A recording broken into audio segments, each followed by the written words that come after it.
The butcher, the baker, the candlestick maker. Do you like them?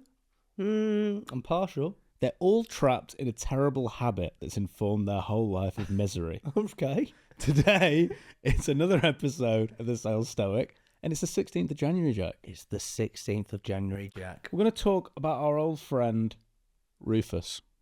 Are you ready? Mm-hmm. Okay. So in the majority of other things, we address circumstances not in accordance with the right assumptions, but mostly following wretched habit. Since all that I've said is the case, the person in training must seek to rise above, so as to stop seeking out pleasure and steering away from pain, to stop clinging to living and a boring death, in the case of property and money, to stop valuing receiving over giving. Wow. You like that one? I like it. Assumptions are so dangerous, aren't they? They certainly are. And I think what can happen with a lot of people, we've all been guilty of it, is you hit these moments in life where you're firmly in autopilot. Yeah, you mentioned, I think in one of the other days that we've done, about being an NCP in parts of your life, being a non-playable character, just going through the motions of your life. And I think it's probably a worthwhile story to tell, isn't it? You're going to smile at me. Well, I'm sorry, and I've got to call it out. You said and you're confusing a non-playable character with a car park. Yeah. NPC. NCP. Sorry, the NPC. The NCP. Sorry, yeah. I'm sorry, and we nearly made it through the episode. I was being a No, good it's okay. co-host. You can there. call me out. I'd have done the same to you. So, there's obviously a point in our lives where we hadn't set up the business.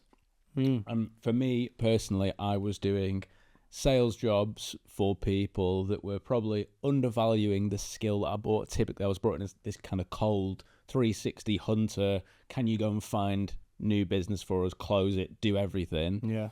And I was trapped in this cycle where I was working for people I didn't really like, and then maybe working there for a year or two, moving on to the next job, and just moving through the steps. And then the pandemic hit, and the business I was in completely switched roles. Mm-hmm. And everyone that I spoke to said, you know what, I don't need what you're offering. I need you. Yeah. That's weird. Next conversation. No, I don't need that. I need you.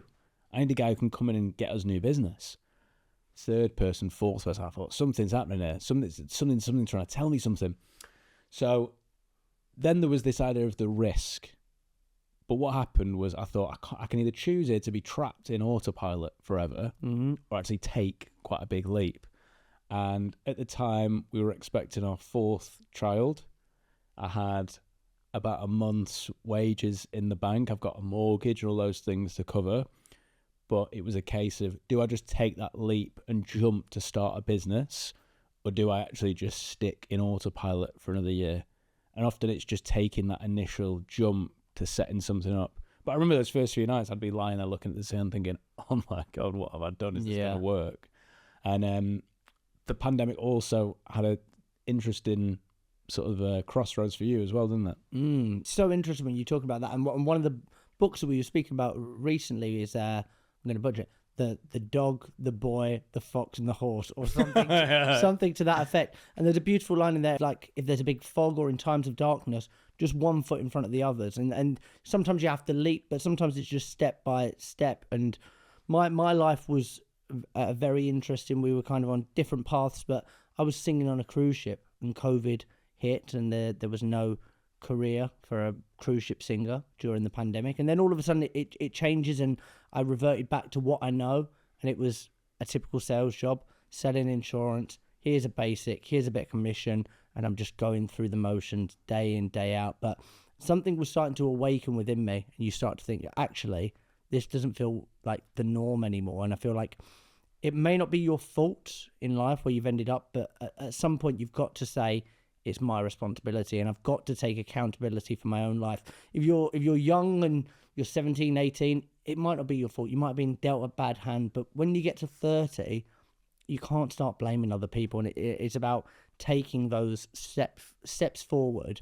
And I admired what you did during the pandemic, and obviously started it, and that kind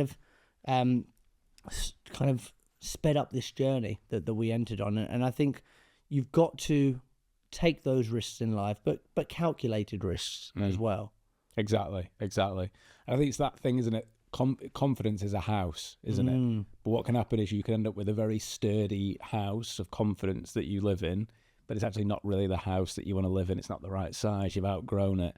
And moving somewhere new, living in new foundations, filling new walls is sometimes a scary proposition. Yeah. And I remember that first year, the theme of the first year, the mantra between us when we'd hit a new hurdle or a new thing that wouldn't work, is just saying, we'll figure it out, we'll make it work. Yeah. And that was always the thing that was kind of the North Star in the face of, there was no clear evidence there was no clear confidence. The house wasn't firm and strong yet, but it was just, we'll make it work, we'll find a way. And you might not have the evidence to support that you can do something, but what you will be able to find is you'll be able to find evidence in life will have overcome that. So if a new roadblock comes and you go, well, actually, I don't have any evidence to navigate me through being made redundant and finding a new job, but you've got evidence that when you've been looking for work, you found work, or you've got evidence that you've done hard things. So do the hard things and make sure that you're kind of reverting back to that evidence toolbox of things that you can rely on. Yeah, exactly. Anything else you want to tell me about? I've been Jack Frimson. I've been Zach Thompson. Remember, you will die. We're going to need a bigger boat.